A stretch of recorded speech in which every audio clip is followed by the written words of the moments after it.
बच्चा अमीर गरीब के यहाँ होता है तो नंगा आता है, कोई सोना चांदी लेके आता है, कोई स्त्री या बच्चे लेकर के रोता है। क्यों ऐसे हाथ ऐंठता? उसको पीड़ा है, उसको बहुत दर्द है, वो बयान नहीं कर सकता। अगर वो उस पीड़ा को बयान कर दे, उस समय होश आ जाए, बयान कर दे तो आपकी अकल ठीक हो जाएगी। वो बयान नहीं कर सकता। जब जाने लगोगे तो तुमको तो मालूम नहीं, तुमने तो ये सब सामान अपना कहकर मेरा है, ये मेरा है, मेरे बच्चे, मेरी स्त्री है, मेरा पति है, मेरा ये, मेरा है पड़ा, मेरी जमीन में मकान। लेकिन जब जाने लगोगे तो ये बम के, तोप के गोले, एटम बम के कुछ नहीं है, इतनी जोर से ये चटकता है, इतनी जोर से इन हड्डियों में आवाज होती है। तो कितनी पीड़ा हो, कितना दर्द होगा आपको तो इसका अंदाजा नहीं।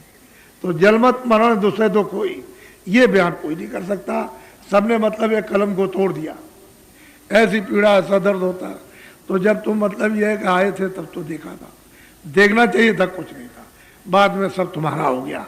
लेकिन जब जाने का समय हुआ और उसने कहा कि चलो, निकाह हमारे इस मकान को खाली करो, तो बस आप रोटी खा रहे हो, खड़े हो, आप हवाई जहाज में जा रहे हो, मोटर में, वहीं गिर गए। अरे क्या हो गया, क्या हो गया? किसी को तो कुछ दिखाई देगा नहीं, वो तो अंदर से अंदरी का काम। बात मतलब यह है कि कहते हैं आप निकलो जल्दी से। मन, बुद्धि, चित्त और प्राण और जीवात्मा को निकाल के बाहर कर दिया। अब ये रह गई मिट्टी, ये सामने क्या करोगे? घर में रखोगे तो बदबू आएगी। तो क्या कहते हो? अरे ये जल्दी करो, देर मत करो, बहुत डर लगने लगा, इस पर कपड़े डाल दो, अब नहीं देखा जाता, इसको ले जाओ। धीरे से कहोगे ले जाओ, लेकिन बाहर वाले चिल्लाएंगे कि भाई क्या हो गया, क्या चला गया, तो उसको इधर मतलब वहां ले आओ। अंदर वाले तो धीरे से कहेंगे, लेकिन धीरे धीरे फिर जोर से कहने लगेंगे ले जाओ। कपड़ा डाल करके उसको ले जाते हो बाहर। मुसलमान गड्ढा खोदते नीचे डाल देते हैं और हिंदू लकड़ियों पर रख देते हैं। तो उसको देखना चाहिए कि कपड़ा ढक के रखा था, लेकिन जब आग लगाई फुर, कपड़ा तो एकदम और शरीर दिखाई देता।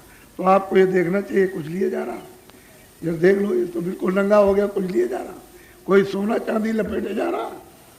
अरे तुम्हारे लिए तुम इतना नहीं ज्ञान कर सके बुद्धि से, भौतिक की बोध भी करते, विवेक तो आपको ये जानकारी तो फिर मोह ममता में नहीं भरते।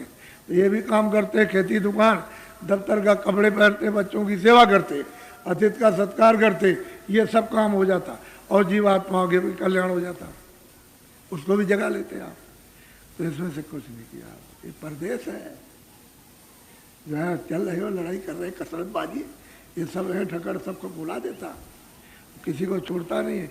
उसने 4 खाने, अंडज पंडज उखवा स्थावर, 4 खाने, 84 नस्लें उसने बना रखी हैं और कई नाम के उसने नरक बनाए। तुमको इसमें से निकाल के वहाँ डालेगा ना, तो कहा तुमको तुम्हारा वहाँ सेव करेगा। ऐसे लाख लाख मील की लगियाँ उन पर टांग करके, और इतने इतने बड़े बड़े खंबे हैं जैसे सारा संसार, ऐसे एक खंबा जल रहा, उसी में लगा करके ऐसे जलाए जाते करोड़ों करोड़ों वर्षों तक। कितने राजे महाराजे चिल्ला रहे, लाखों मीलों तक आवाज आती है। लेकिन ये कब दिखाई देगा? जब अंदर की दिव्य आंख, ज्ञान चक्षु, तीसरा नेत्र, जो मनुष्य रूपी मंदिर में सबके बाद, वो जब खुल जाएगा तो दिखाई देता।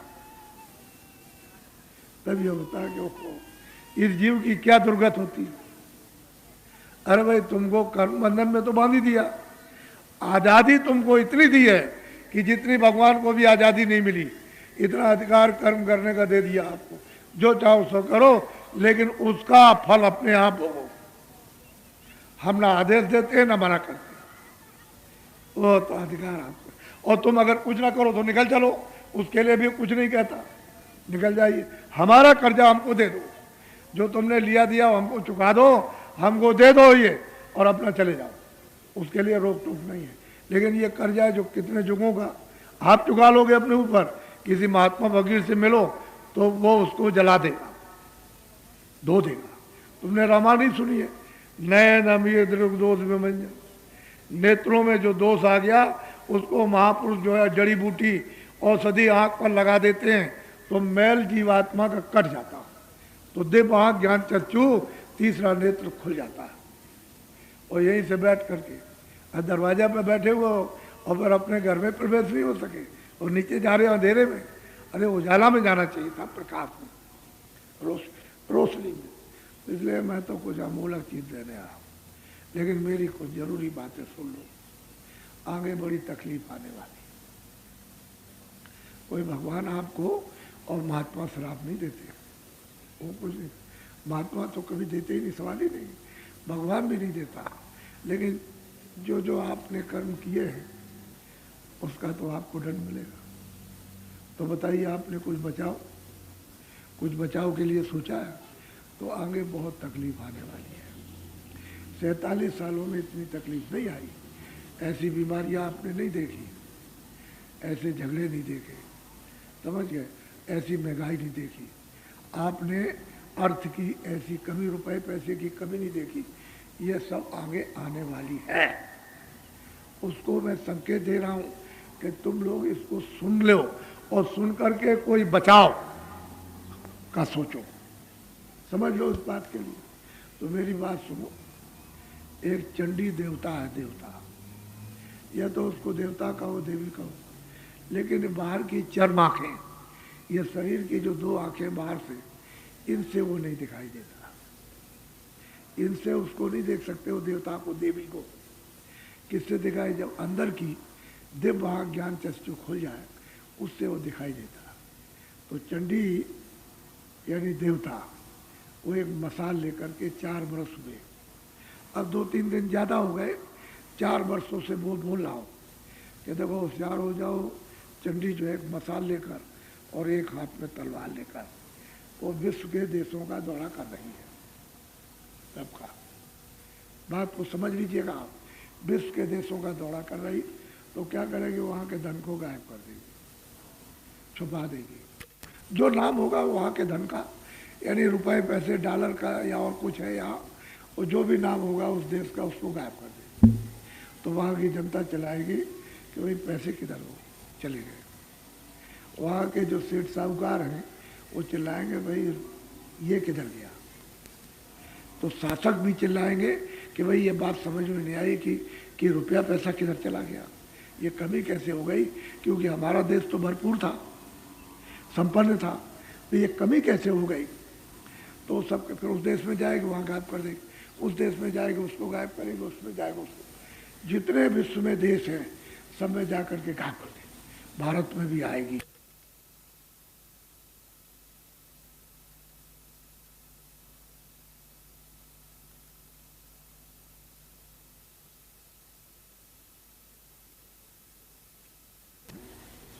और भारत में भी आकर के यहाँ के धन को गायब कर देगी।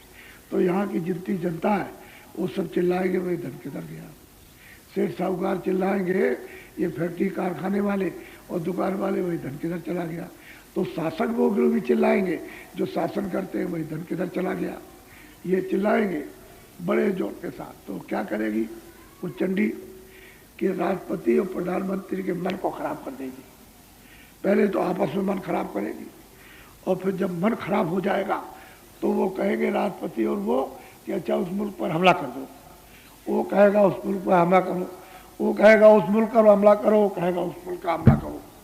तो ये बच्चों, जब एक दूसरे मुल्क पर हमला होने लगेगा और उधर वो ये गायब कर देगी, तो ये बताओ कि लड़ाई में ये नहीं लगता, ये लगेगा नहीं लगेगा। तो ये किधर से आएगा, ये किधर से आ जाएगा। लड़ाई में तो यानी अकूत धन खर्च होता है, वो फिर किधर से आएगा। फिर वो चिल्लाएंगे वहां के लोग कि हमारे देश में अनाज नहीं रहेगा, जनता यानी भूखों मरने लगी, और ये भूखों, तो वो भी चिल्लाएगा कि मेरे यहाँ जनता भूखों मरने लगी, तो वो भी चिल्लाएगा मेरे यहाँ, तो मेरे यहाँ अगर किसी के पास हो तो मुझे भेज दो अनाज। तो जब अनाज नहीं होगा तब क्या होगा, कोहराम बचेगा, ओला। पहले सोच लो, तुम्हारे हित की बात कर रहा हूं, मेरा इसमें कुछ नहीं है, सोच, तुम अपना सोचो। मैं तो तुमको संकेत दे दूंगा कि तुमने जो कर्म किए हैं उसका आगे मतलब यह है कि कष्ट, दुख, तकलीफ भयंकर आने वाली है, तुम उसके लिए बचाव करो। तो बचाव के लिए कुछ सोचना चाहिए। किसी से पूछो भाई हमको तो नहीं मालूम, लेकिन आप बता दीजिए तो वो बता देगा कि हमें इस तरह से बचाव करो। तो ये तकलीफ तुमको नहीं मालूम। ऐसी बीमारी यानी फैलेगी कि तुम बंबई और कलकत्ते और दिल्ली जाओ और वहाँ सब डॉक्टरों के दवा खोजो तो सब के सब ये जवाब देंगे ना तो इसकी कोई फैक्ट्री है ना दवा। वैसे मैं डॉक्टर हूँ तो मैं ये टैबलेट तुमको दे दूंगा, तुम खा लो, लेकिन ये दवा नहीं है इसकी। और 1 रुपए की दवा 1000 रुपए। तो मेरा बच्चा